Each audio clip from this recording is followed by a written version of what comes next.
Hi, ಇದು ಬುಧವಾರದ mini blog ಆಗಿರುತ್ತೆ. ಮಧ್ಯಾಹ್ನದ ಊಟಕ್ಕೆ ಪಾಲಕ್ ಪನ್ನೀರ್ ಮಾಡ್ಕೋಬೇಕಾಗಿತ್ತು. ಹಾಗಾಗಿ ಮನೆಯಲ್ಲೇ ಪನ್ನೀರ್ನ ಪ್ರಿಪೇರ್ ಮಾಡ್ಕೊತಾ ಇದ್ದೀನಿ. 1 ಲೀಟ್ರ್ ಹಾಲನ್ನ ತೊಗೊಂಡು ಚೆನ್ನಾಗಿ ಕುದಿಸಿ ಕೆನೆ ಎಲ್ಲ ತೆಗೆದಿಟ್ಟು ನೆಕ್ಸ್ಟ್ ಇಲ್ಲಿ ನಾನು ನಿಂಬೆ ರಸನ ಆ್ಯಡ್ ಮಾಡ್ಕೊತಾ ಇದ್ದೀನಿ. ಒಂದು ಫುಲ್ ಹಾಕೊಂಡಿದ್ದೀನಿ. ನಂತರ ಇದನ್ನು ಒಂದು ಕಾಟನ್ ಬಟ್ಟೆಗೆ ಸೋದಿಸ್ಕೊಂಡು ಆ ಪನ್ನೀರ್ನ ಚೆನ್ನಾಗಿ ತೊಳಿಬೇಕಾಗುತ್ತೆ. ಹುಳಿ ಅಂಶ ಹೋಗೋವರೆಗೂ ತೊಳೆದು ಅದನ್ನು ಹಾಗೆ ಚೆನ್ನಾಗಿ ಹಿಂಡ್ಬಿಟ್ಟು ನೀರೆಲ್ಲನೂ ಕೂಡ ಶೇಪ್ಗೆ ತರಿಸಿ ಮತ್ತು ಪನ್ನೀರ್ ಹಾಕಿ ಬಿಟ್ಟಿದ್ದೀನಿ. ಸ್ವಲ್ಪ ಹೊತ್ತು ಬಿಟ್ಟರೆ ಅದು ಪನ್ನೀರ್ ಇದಕ್ಕೆ ಬರುತ್ತೆ. ಹಾಗೆ ನೆಕ್ಸ್ಟು ಮಧ್ಯಾಹ್ನದ ಊಟಕ್ಕೆ ರಸಮ್ ಕೂಡ ಮಾಡ್ಕೊಂಡಿದ್ದೀನಿ. ಸ್ವಲ್ಪ ಅನ್ನ ರಸಮ್ಮು ಹಾಗೆ ಜೊತೆಗೆ ಚಪಾತಿ ಮತ್ತು ಪಾಲಕ್ ಪನ್ನೀರ್ ಇಷ್ಟನ್ನು ಕೂಡ ಪ್ರಿಪೇರ್ ಮಾಡ್ಕೊಂಡಿದ್ದೆ. ನೋಡಿ, ಫೈನಲಿ ಹೋಮ್ ಮೇಡ್ ಪನ್ನೀರು ತುಂಬ ಚೆನ್ನಾಗಿ ಬಂದಿತ್ತು. ಹಾಗೆ ಇದರ ಲಾಂಗ್ ವೀಡಿಯೋನು ಕೂಡ ಅಪ್ಲೋಡ್ ಮಾಡ್ತೀನಿ, ಚೆಕ್ಔಟ್ ಮಾಡ್ಕೊಳ್ಳಿ.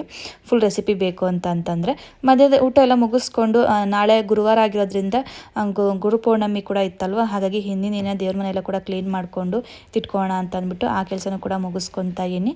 ಎಲ್ಲ ಕೂಡ ಕ್ಲೀನ್ ಮಾಡಿಕೊಂಡೆ. ಇವತ್ತಿನ ವ್ಲಾಗ್ ಕೂಡ ಇದಾಗಿತ್ತು. ಐ ಹೋಪ್ ನಿಮಗೆ ಇಷ್ಟ ಆಗಿದೆ ಅಂತ ಅನ್ಕೊತೀನಿ. Thank you for watching. See you the next vlog.